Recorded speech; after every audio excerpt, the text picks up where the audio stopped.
what would a Pokemon region inspired by China look like?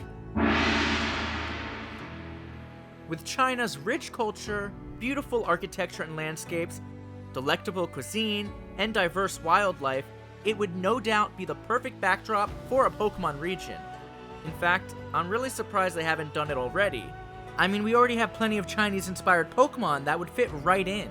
And while I myself have slowly been working on a Chinese-inspired region of my own behind the scenes, and normally use my platforms and these videos to take you on exciting adventures through my imagination, this time around, I'm gonna venture out of my own noggin and take you on a journey through the imagination of my good friend, one of my favorite collaborators and Fakemon artists, the one, the only, Trainer_Mats, as I could not be more excited to share with you his Chinese-inspired Marajia region, home to hypothetical games, Pokemon Reality, and Pokemon Illusion, which according to the man himself, draws heavily from Tibet in particular. Now, for those of you new to my channel, or even returning, please note, unlike all my other videos, all the Fakemon and characters featured in this video do not belong to me in any way, shape, or form. I have absolutely nothing to do with their concepts or designs, and they aren't affiliated with my Fakemon projects whatsoever. So please just consider me your guide, as I'm just approaching this video as a true Fakemon fan, just like the rest of you, trying to put the spotlight on the phenomenal work of one of my favorite peers and creators within this wonderful community. So for this very reason, I didn't feel comfortable featuring his entire Pokedex, or at least what he has so far, as this project is ongoing. But I will be giving a brief introduction into the Marajia region and its main cast of characters, including its starters, to set the stage before giving you my honest reviews of my top 10 favorite Marajia Pokemon so far. So if you like what you see and want to learn more about the Marajia region, or any of Mats' other projects, please make sure to do yourself a favor and go follow Trainer_Mats on Instagram to learn more about the Marajia region and keep up with this ongoing adventure. This video, or any like it I do in the future, are more so just to act as an appetizer or tasting of each creator's project, so you can go feast on the real thing and all of their content over on their platforms. So if you like this video and want to see more like it, please make sure to subscribe to my channel as well, hit that like button, even give that new hype button a try, and leave a comment to let me know what you think. And please make sure to stick around till the end, because I have another big announcement and surprise for all of you that I do not think you're gonna want to miss. Anyways, let's get the show on the road and explore Trainer Mats' Marajia region. Okay, before I offer you my top 10 favorite of Mats' Marajia Pokemon, let's take a look at what the Marajia region has to offer. Starting with the most important thing of all, the starter Pokemon, whom I absolutely adore, all three of them. I'm not even kidding. The Grass-type Falyak, the Moss Pokemon, inspired by the Yak and Tibetan monks. Oh, he fit that in there. The Fire-type Longlow, the Blaze Pokemon, seemingly inspired by Chinese long dragons. Not gonna lie, I thought it was a snake, but that's even cooler. And last but not least, the Water-type Feluger. I think I'm saying that right. Feluger. I hope I'm saying that right. The Drop Pokemon, inspired by a Lynx and Waterways. Oh, like feline. Feluger. Okay. The Grass starter being a more bulky quadrupedal bovine animal, the Fire being a slender serpent-like animal, being the cool kid or choice among the three, and the Water type being my personal favorite, as the cutest of the three, all spread out in a little lovable pose. All three look great and work really well together, with very distinct color patterns and shapes, which I feel is very important when assembling a starter trio. I myself really put a lot of time and effort into my starters, and can tell you they're really hard to pull off. I mean, they set the tone for the entire region, but I think he did a really good job here. But what really shines for me, not only amongst these designs, but the bulk of Mats' region, is his slick and glossy art style, which has really improved over the years, but stands out more than ever in this project. One of my personal favorite things about Mats' artwork is it's just so distinctive, but for some reason I feel he's truly embraced this glossy shading technique, or maybe it just pops more on the backgrounds, I don't know, but I do really dig it. Now, I myself am usually a Grass-type loyalist, and I do really like Falyak, but I'm not gonna lie, I'm really kind of leaning towards Feluger here. I don't know, it's just really cute, and I know it's supposed to be a cat, and I do like cats, but it just kind of reminds me of a little puppy, and I like dogs even more, so I'd have to say so far that would be my choice. But I don't know, that little snake dragon thing, what was it, Lunglow? It's pretty fire, pun intended, so I'm curious to see what it evolves into. But how about you? Please let me know in the comments down below which of these starter Pokemon is your favorite and would be your choice in the Marajia region. As far as the rest of the story and setting of the Marajia region, now obviously I dig the whole Chinese inspiration for the obvious reasons I've already stated. Like I said, I myself have been developing a Chinese Fakemon region, so it was really cool to see Matt's approach. And in this video, you'll even get a little glimpse at my approach, and even my layout for my Chinese Fakemon region, thanks to my editing, as I really wanted to not only honor the culture, but Matt's project to the best of my abilities. And I will give any other creators I feature in this new series and their projects the same care and attention to detail when they have their time in the spotlight, as they deserve nothing less. A lot of them have helped make my wildest dreams become a reality and given me this platform, so I feel the least I could do is use it to share the love, and boy do I have a lot of it. I want to start off by saying I really dig the titles he came up with, Pokemon Illusion and Pokemon Reality. I won't lie, Pokemon game titles are one of the hardest things to come up with, but really set the tone for the region and its story especially. So just going out on a limb here, assuming his story will end up exploring the veil between reality and fantasy, fact or fiction, questioning everything we think we know. But Matt hasn't really introduced much of the story so far, so I do not want to jump to conclusions or mislead anyone, but I'm sure whatever he comes up with will of course be a stroke of genius. But what I do know is the titles are opposite forces, check, fairly unique, check, set the stage, check, and as expected, the logos are clean AF, check. Now while he hasn't really dived into the story, he has introduced a couple of its characters, and they do not disappoint. First, we have the heroes Tashi and Pema. The male protagonist's name Tashi being a Tibetan name meaning good fortune, while the female protagonist's name Pema is also a Tibetan name translating to lotus. Cool. I really appreciate the fact that he's sticking strong with the Tibetan inspiration, even with the naming of his characters. I'm curious to see if it carries over into his Fakemon names as well, however. I also really enjoy their designs. I love the Chinese patterns, hairstyles, and garments. Now, I did do a little digging, and while their shirts do seem to have some Tibetan inspiration, or even some broad Chinese inspiration in them, it seems he has chosen to do a more modernized or Pokemonified attire for the rest of their designs. Which is a perfectly reasonable approach, by the way, as Pokemon themselves usually takes the same approach with their player characters. I think he mixes the cultural element and Pokemon element quite nicely with these designs. Any of you who follow me know that Matt is my go-to when it comes to Pokemon trainer arts, so obviously I'm a little biased. But the color differences between the two characters are another nice touch, and the action poses really help convey some personality or a sense of adventure associated with these two characters, which makes sense. Next we have the rival, Ryujin, who looks cool as hell. His pose tells me everything I need to know about this dude, as his back is facing towards the audience, as he's casually looking over his shoulder, holding his guitar. This instantly creates a sense of disconnect, or like he's too good for us, giving me old school bully blue or silver vibes, which I absolutely love, as those are the games I grew up with, not to age myself. But I do miss the days where my rival in Pokemon made me want to yell at my screen. Not that I ever did that. I'm totally normal, I promise. The guitar also really intrigues me. I'm curious to see what's going on there and if it has any significance to his character. While his hairstyle makes quite the statement as well, in the best way possible, it's a hairstyle you'd only see in Pokemon or an anime. And those frilled pants and spiked shoes tell me he means business. Now, Mats did offer the following glimpse into his character in this quote over on his Instagram post. Here you are. Have you already chosen your starter Pokemon? Oh, that's cool. Me? Oh yeah, my name's Ryujin, and I'm not here to chat, but rather to win. How do you say? Oh yes, maybe you get me confused with my brother, but there's no need to talk much about him. He has his style, I have mine. Strength comes from the head and the heart, so give it your all because I won't be holding anything back. Okay, I'll take my Oscar now. Just kidding, please don't.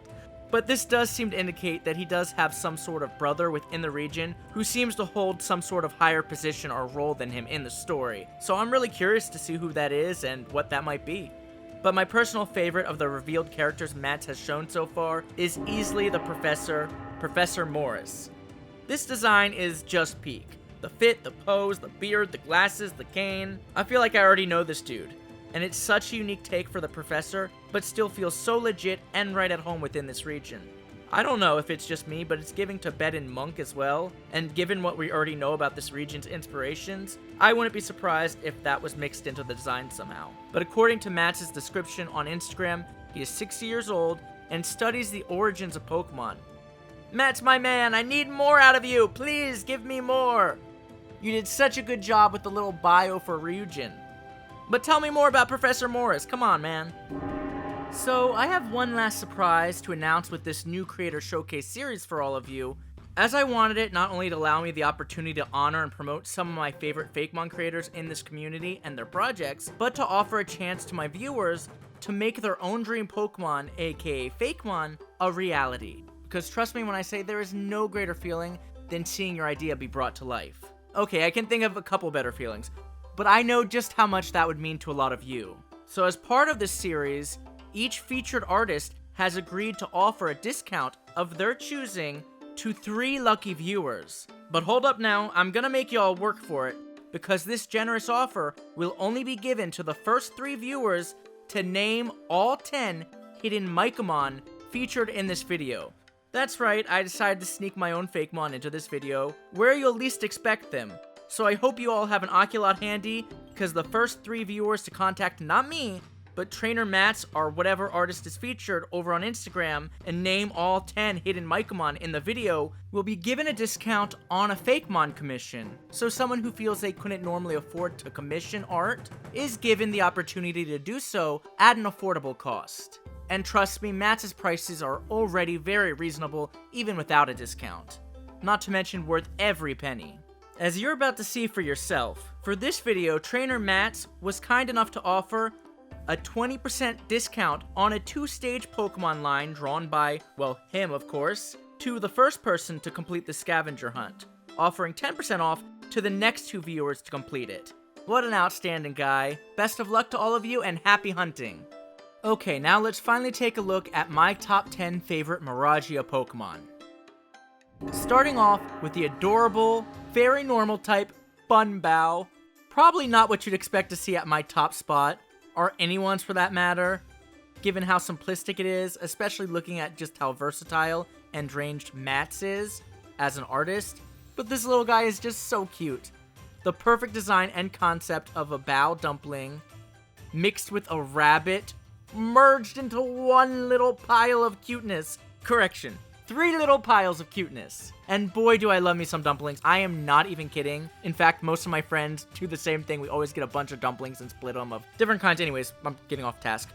Speaking of cuisine, fun fact, rabbit is actually considered quite the delicacy in China, raising them on large industrial farms solely to produce meat, as China is the world's largest producer of rabbit meat, supplying over 60% of the global output. Crazy. So making a Chinese rabbit Pokemon another type of cuisine in China is kind of clever if you ask me. Who knows, maybe there are even some rabbit meat dumplings. Not sure how I feel about that, but hey, I always say I'll try anything at least twice. I do actually always say that. I love everything about this Pokemon, and for me, the concept is just as important as the actual artwork, but there's nothing better when both coincide so perfectly like this. And it's also important to note, not every Pokemon needs to be cool or tough. You need some goofy, girly, or cute designs too.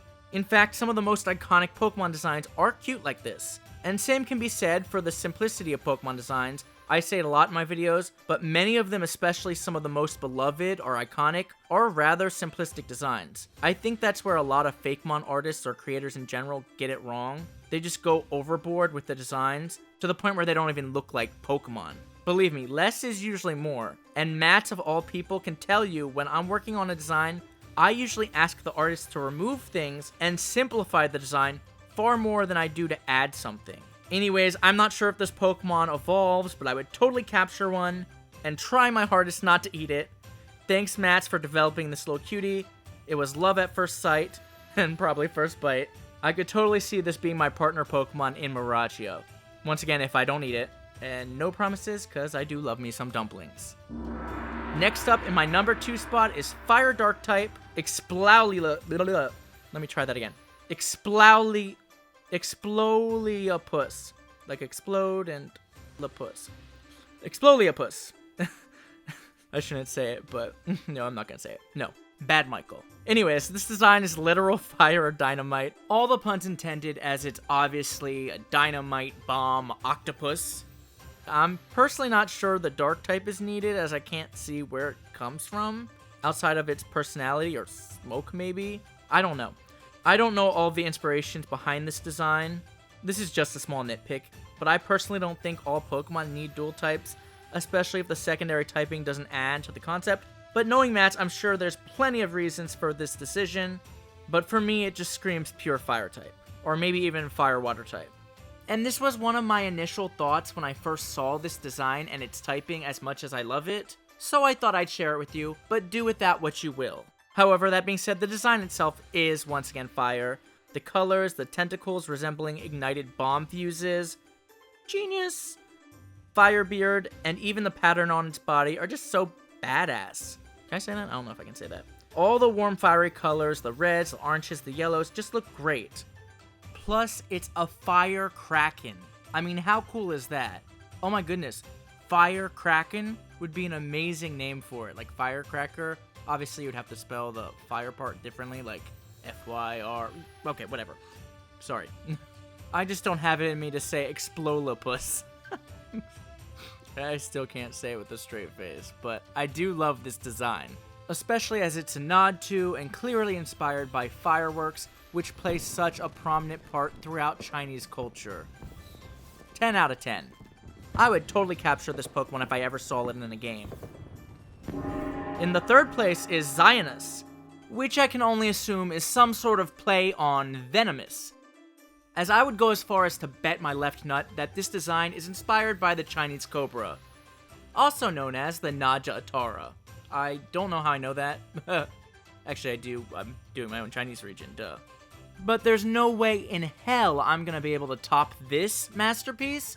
So, yeah, if you don't see a Naja Atara Fakemon in my own Chinese-inspired Pokemon region, now you know why. Thanks, Mats. JK, I love you. Now, I'm not sure where the inspiration for the ghost typing or the heads come into play. I did a little digging to try to find out, with no luck. Outside of the obvious connotations associated with snakes and spirituality and shedding the skin and so on throughout various cultures. Maybe it was just a fun concept Mats came up with. I'm just glad we got this bad boy. I mean, just look at this thing. When I first saw it, I literally had to do a double take. That's how much I like this design. I love its Ghost Poison typing. Outside of the Gengar line, we haven't really seen it in a hot minute. And I absolutely love all the ghostly spirits or heads in its cobra-like mane and its imposing pose. But as edgy as this design is, the phantom heads aside, one of my favorite things about it, once again, is how simplistic it is, sporting a clean and concise color palette of just purples and pinks. No crazy patterns on its body or in its scales, trimming out all the fat and making sure the viewer's focus goes straight to the design's ghastly headpiece, as it should. Fakemon 101. I already stated why less is more, but another important aspect of a good Fakemon design is composition, which in art is how the artwork is laid out in terms of colors and other elements to create the larger picture. So things like where the colors are placed throughout the design are very important because they help sell the concept and really paint this picture. Personally, I feel any good Pokemon or Fakemon design should have no more than 4 colors max. Obviously, there's always exceptions. This is just like a general rule of thumb, with 2 to 3 being the sweet spot. And they should be aligned throughout the design in a way that draws focus to the key feature, in this case being its scary head and headpiece. If Mats were to have added too much to the base of the design in the tail, those design choices would have ultimately clashed for attention and could have hurt the design. So kudos Mats for execution here. But as far as coolness factor goes, I think this is by far the coolest looking of the Marajia Pokemon. How about you? Okay, my number 4 spot goes to Eligrain, the flying psychic type crane Pokemon. as this design is just so elegant, as its name would suggest. Speaking of which, yay me! Finally a name I can pronounce! I love the graceful pose it is in, and the personality it exudes. The color palette, once again, being my favorite aspect of this Pokemon design, pairing soft pinks with light icy blues and white, resulting in a smooth or serene masterpiece, with lashes for days, what appears to be a little flower in its hair, and a pretty pink pattern etched on the end of its wings to really tie the design together, incorporating the pink into both sides of the composition, perfectly framing its body and face. Once again, another perfect example of how colors and composition can be used to tell a story with your designs. This pattern also happens to be placed where the black coloring normally comes into play in the plumage of the Chinese red crane it's inspired by. Coincidence? I think not. This beautiful design appears to have also been inspired by the traditional Chinese hand food dresses, down to the flowers in the hair, and even the color palette. But I don't know for sure, as outside the starters, I didn't ask Matt's inspiration for these designs. I wanted to go in blind and try to come to my own conclusions. So if you know something I don't, or I get something wrong, please don't be scared to share with the class down in the comments. In 5th place, we have Drajuzu. Drajuzu. Okay, I'm saying that right, okay? I'm saying it right. The dragon water type looks almost serpentish with both fish and dragon-like qualities. I think the fact that I can't quite pin down what this creature is supposed to be is one of my favorite things about this design, as it embodies all these elements. Drajuzu, okay, I can pronounce it, it's just a mouthful, okay? Drajuzu is the evolution of Finyin and Finyang. Now, I'm sure just about everyone can tell these two fish Pokemon, koi fish rather, are meant to resemble yin and yang. It's in the names, and a Chinese symbol recognized worldwide representing balance. But what some of you may not know is its connection to the Chinese koi fish legend, a story of the Dragon Gate where koi transformed into dragons after overcoming obstacles, hence where their evolution's dragon typing and design comes into play. That being said, Matt's utilized this legend perfectly in these designs. And I love the fact that he didn't just default to black and white for their coloring, but rather like a darker navy blue. I think that was smart to give this Pokemon more of its own identity and make it stand apart from other Pokemon with similar concepts like Absol. Also solidifying its place as a water-type Pokemon, as these deep blues are kind of reminiscent of the depths of the ocean floor. I don't know, that's where my brain goes. But I'd love to hear what you think of this Pokemon, and I could just imagine this formidable beast lurking ready to strike. And I think the fact that it evolves from these two yin-yang Pokemon just makes me love it even more. It's kind of giving Charizard Gyarados love child, but I mean that in the best way possible because I am a 90s kid, so those are two of the coolest Pokemon as far as I'm concerned. In number 6, I have Lotus Sheen, which is a grass fairy type Pokemon, seemingly inspired by a fox and the lotus flower. Now, there are a couple of fox species found throughout China, such as the common red fox, the Tibetan sand fox, the Corsac fox. Now, while I'd normally assume it was inspired by the Tibetan fox, given Matt's clear Tibetan influences throughout this project, the design itself seems to resemble the red fox the most, but who knows, maybe it's a mix of all three. Another elegant design elevated by a perfect type pairing. I think the oranges pair very nicely with the white or the pink gradient at the end of the flower petals. It's giving Dunkin' Donuts, and no, this is not a sponsor type situation, I wish, but I live off that shit or caffeine in general. Anyways, what I love about Lotus Sheen, besides just how purty she is the fact it looks nothing like any of the other fox Pokemon like Ninetales, Zoroark, or even the Thievul line. Oops, I forgot the Fennekin line, but they went to Hogwarts and became furries, so they don't count. I also love the flower on its chest and at the base of its tail, and its more nurturing or peaceful pose, as it's quite poised, but doesn't look like it's gonna hurt you. And this is another perfect example of Matt's unique style shining through, as his use of color gradients are some of the best in the business. Which, please feel free to correct me if I'm wrong, but I feel like the use of color gradients in Pokemon designs is fairly recent. The first coming to mind being the Armor Rouge or Ceruledge lines. Not that it matters. Anyways, in my number 7 spot is normal fighting type Pandushu, who is the second stage of a 3-stage line, by the way, but this was my favorite of the stages, probably because it was the most unique in my opinion.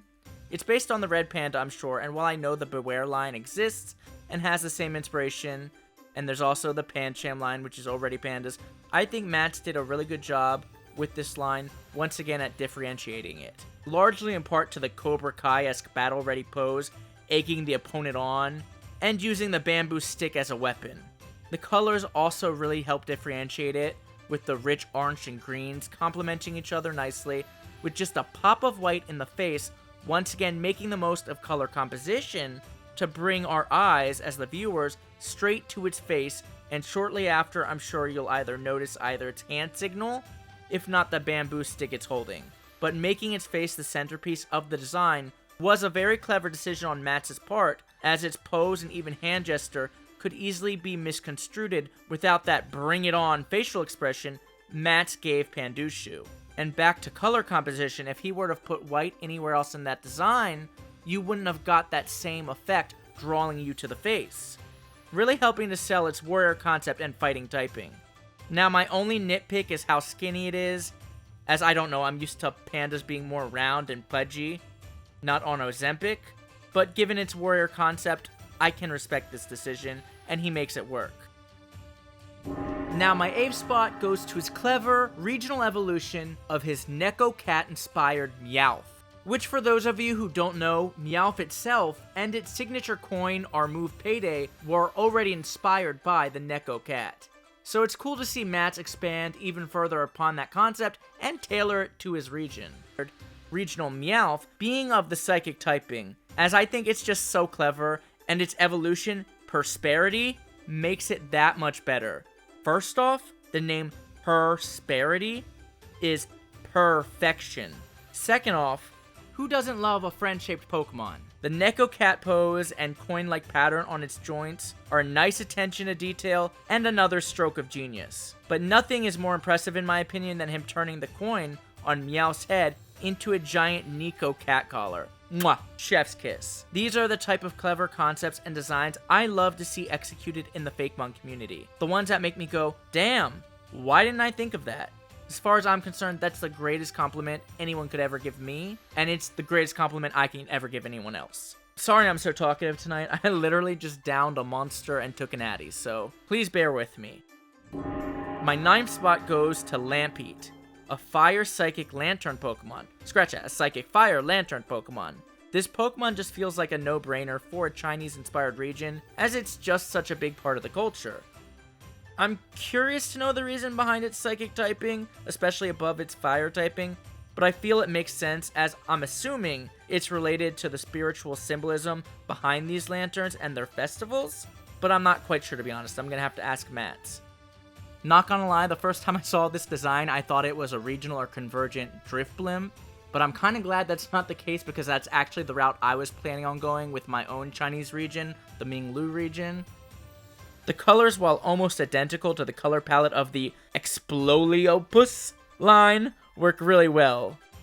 I mean, that is traditionally the colors these lanterns come in. I also really like the fiery symbol at the base of its design to top it off, and the fact that the flame is visible through its body like an actual lantern. While this may seem like an obvious design element to most, I've seen plenty of lantern Pokemon, or Fakemon rather, to exclude the flame altogether, and I think Mats executes it beautifully with his use of depth of field, because the way the Pokemon is posed and its angle with the flame, and having the flame be at the same angle, not to mention behind its facial features, most notably its mouth, make it clear that the flame is in the distance, and while part of this Pokemon isn't part of its face or body, but rather found burning at its core. Once again, if he didn't draw the flame at this angle, or make sure to show it dipping behind its mouth, the flame's placement on the body may have been left to the imagination, or potentially confused by some people. That just goes to show how far the littlest design elements, down to things like posing and angling and depth of field, can make. Anyways, last but not least, in my 10th spot is Bambushi. That was actually kind of fun to say. Now, I almost didn't include this one, as we already had one of his Pokemon holding a bamboo stick, which seems a little redundant, at least to me, and I'm also just really picky, I'll admit. But I don't know, maybe they just are found in the same environment. In this case, being a bamboo forest. That would make a lot of sense. But I think it would have been fun to address this by connecting it to another Pokemon line. For example, he could have connected it to the Pandushi line. Think of Tinkaton and Corviknight, for example, or maybe even Slowbro and Shellder. Having Pandushi use Bambushi as their weapons would have been cool. That was just a mouthful, I'm sorry. And I don't know, that's just how I would have personally approached it, and a small nitpick. There's nothing wrong with how Mats did it, by the way. I was just spitballing and sharing my idea because that's where my brain went. And I also don't want to spend this entire video shooting rainbows up Mats' ass as much as I love him. While my critiques have been mostly positive, that's because Mats is just that good. Not to mention, I'll only be reviewing my favorite artists and top 10 Fakemon of theirs in these videos. So it's needless to say, I really like them. Plus, to be honest, even if I didn't, I wouldn't say anything. My mother taught me if you have nothing nice to say nothing at all. And I would never openly tear down another artist. Which is why I'm only choosing to feature artists, projects, or even Fakemon I truly admire and enjoy. That being said, I am not opposed to having a little fun with this series, and taking this opportunity to offer some advice to my viewers as far as commissioning or designing Fakemon, and offering some constructive criticism to the creators I'm featuring. But I know all these artists can take it, and I was very upfront with them before starting this series and letting them know exactly how I would be reviewing their work, so Mats knows that I have nothing but love for his work. And if you don't believe me, I put my money where my mouth is. Look just how often I use him. There's a reason for that. Anyways, my little idea aside, the reason I included this Fakemon on my top 10 list is the ninja-like bamboo-made stick bug is just such a perfect concept that I couldn't not include it.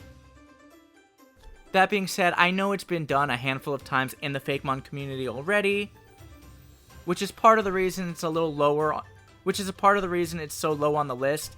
There's always bound to be coincidences, or overlap, especially as so many Fakemon regions draw from culture, or real-life inspirations, whether flora, fauna, folklore, you name it. But it's all in the execution. The only time I really get annoyed when I see somebody copying somebody else is if it's blatant plagiarism or tracing.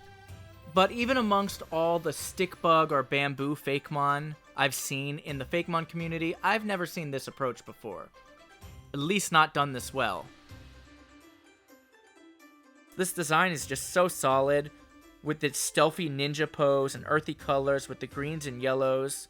I mean, look at the shading on this thing too, really rounding out the design, which is crucial for a bamboo Pokemon, as bamboo is more round in shape. So the fact he was able to convey that and illustrate it on such a compact design with literal stick-like limbs is quite impressive. I mean, he doesn't have a lot of room to work here. This design, even outside of its pose, is quite detailed. It may not look like a lot because it is a smaller Pokemon, but I mean, look at its little leaf-like scarf. Genius! Even its little bug booty gives it just enough of those insect-like qualities to contrast its more human, ninja-like concept and design. I can just imagine this being a speedy Pokemon, or even a member of the Hidden Leaf tribe. I don't know, what do you think? Anyways, thank you for bearing with me as I am a rambling mess tonight. I really hope you enjoyed this video and new series. If so, please let me know what you think in the comments below, and which of these Marajia Pokemon brought to life by the incredible trainer Mats featured in this video was your favorite, or go over to Instagram to check out the rest of Mats' page to let me know what your top 10 favorite Marajia Pokemon would be. Also, while you're there, please make sure to follow Mats and comment on his post as well to let him know what you think. I'm sure he would appreciate it. I know he'll also be reading my comments, I'm sure. So please keep everything positive and make sure to send him some love down below as well. And I personally wanted to thank you, Mats, not only for years of friendship and collaboration that mean the world to me, as you've been a big driving force in making my dreams a reality, and are one of the artists I can always rely on and truly just have a blast working with. But I also wanted to thank you for allowing me to feature you and your amazing work here on my channel. It has been an honor, and I really hope I did you justice, my friend. Mwah. Take care, everybody.